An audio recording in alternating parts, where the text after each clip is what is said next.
So Brad Treliving now takes over an organization that has had very little playoff success in the last 2 decades and who owns a fan base, a majority of whom weren't even alive the last time the Leafs won the Stanley Cup. Welcome at 7-11, That's Hockey, the playoff edition. I'm Gino Reda. All right, to speak more about the day's big news, let's bring in our insider, Chris Johnston. CJ, Shanahan and Treliving have been talking for days now. Was there ever really anyone else in the running, or was it pretty obvious the direction they were heading right from the start? This was definitely Brad Treliving's job to lose. And I think the fact that he was in Toronto last week for a couple of days of face-to-face meetings differentiate him from anyone else in the process. Of course, there were other people available that were reaching out to the Leafs that wanted to be involved here. We know that Mark Bergevin did have a Zoom call with Shanahan last Friday, but I don't think anyone got the same level of treatment, of a deep dive that Brad Treliving did. And really, since Kyle Dubas was let go on May 19th, this was Treliving's job to lose. Because he performed so well in those interviews, this gets wrapped up in under 2 weeks. We know that extra dollars on a request for increased autonomy broke down the talks between Dubas and the Leafs. Where do you think this deal works where that one didn't?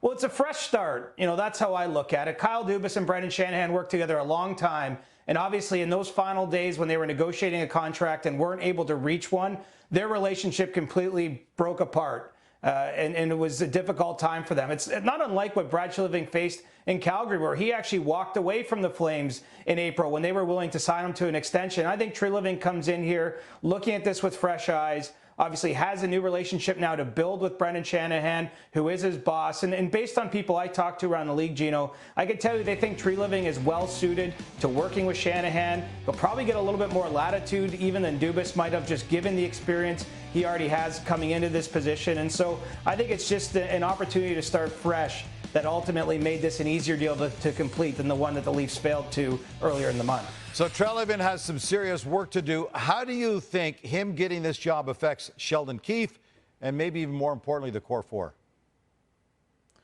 Well, I don't think we should be bracing for a massive series of moves here in the next few weeks. I think it's a difficult position coming in with that fresh set of eyes that Brad Treliving has. You've got to get all the information. You've got to get to know the people. You've got to even get to know the staff you're working around generally before making big decisions. And so I think this sets up as maybe a bit of a patient start. Of course, you know, it starts with Sheldon Keefe. He's got 1 year left on his contract. That'll be the first order of business, is determining if he is back behind the bench next season. I think because we've seen the free agent pool of coaches start to be drained a little bit with some hirings around the league, and the Leafs are late in the process, it won't be surprising to see Keefe retained for that next season. You know, as it relates to the main players on the team, I think that the Austin Matthews situation is by far the #1 priority for Brad Treliving entering the job. He's eligible to sign a new extension as of July 1st. I know Treliving's already had discussions with Judd Moldaver, Matthews' agent. I would expect he'll get down to Arizona at some point in the near future for a face-to-face meeting, and then he'll go about trying to sign that player. But I would be surprised if we're talking about him trading any of the core pieces on this roster in the near term. All right, TSN Hockey insider Chris Johnston. Brendan Shanahan said experience would be a big asset for his next GM, and Treliving has 9 years under his belt, all of them in a Canadian market. That's important. Treliving also has experience with blockbuster deals, as we saw firsthand last summer. And with the way things are shaping up for the Leafs, he should have another very busy offseason ahead of him. For more on the story, let's bring in our hockey analyst, Frankie Corrado. Frankie, you played for this Toronto Maple Leafs organization. What do you think of Treliving's hiring?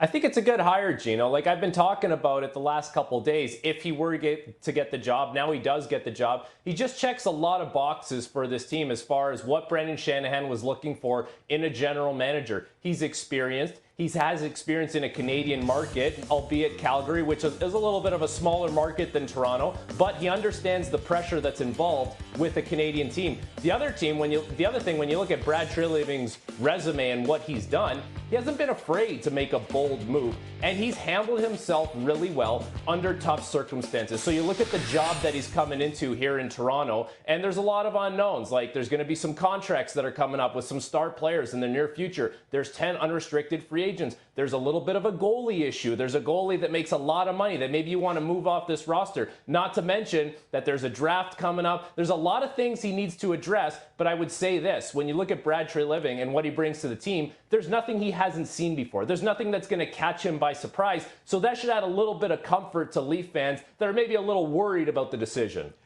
A little bit of a goalie issue. It's a $4.7 million problem right now, my friend. That's steep.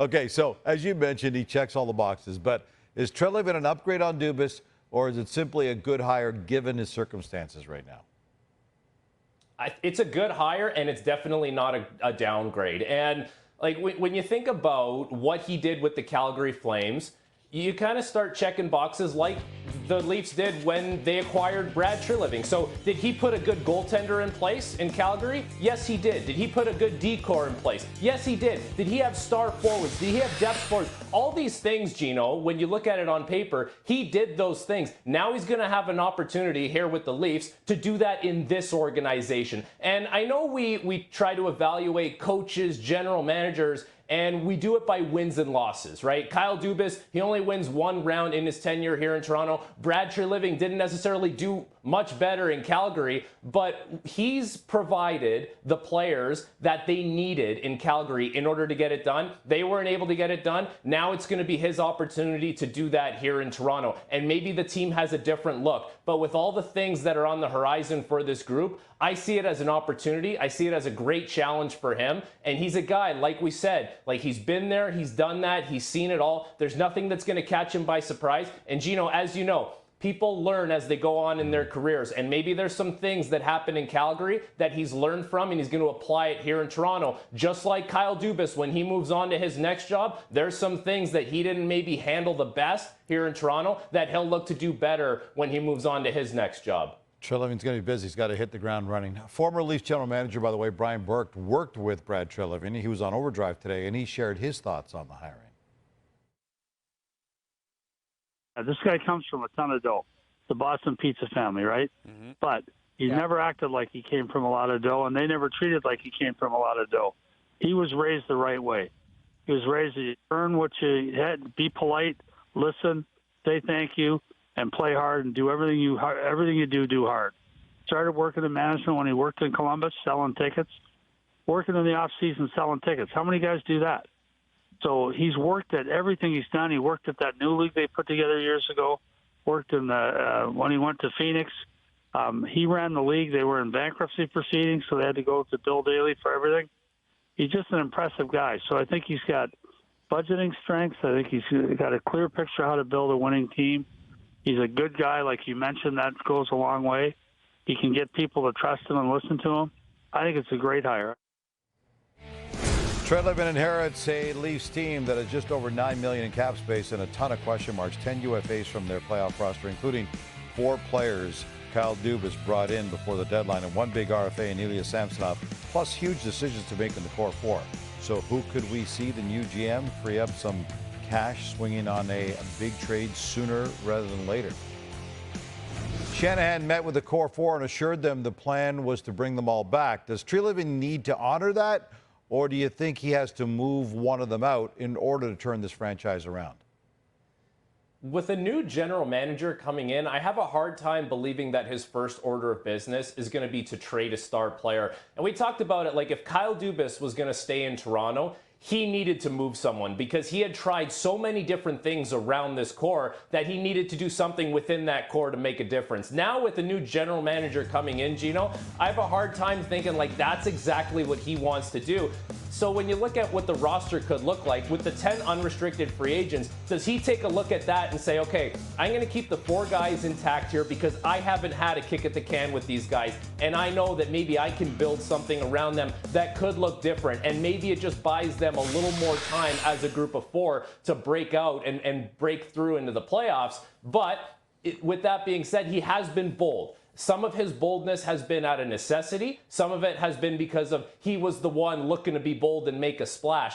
but I have a hard time thinking that he's going to come into Toronto and his first order of business is thinking, yeah, this star player who is really good in the regular season every single year, that's the guy I'm looking to move out. It just feels like it's a little too bold for right away. And you might be trying to think patience right now. Like, let's see if this group can kind of get over the hump and see if Brad Treliving, can find someone or some other players or some different elements that maybe Kyle Dubas didn't do in his time here and make things happen for this team. I don't know, Frankie. I think right now, given what this team has done over the last decade or so, they could probably use a bold move. But that's just me. Tomorrow, by the way, June 1st, so Treliving has 1 month to work on moves for Austin Matthews, William Nylander, Mitch Marner. All three have no trade or no move clauses that kick in on July the 1st.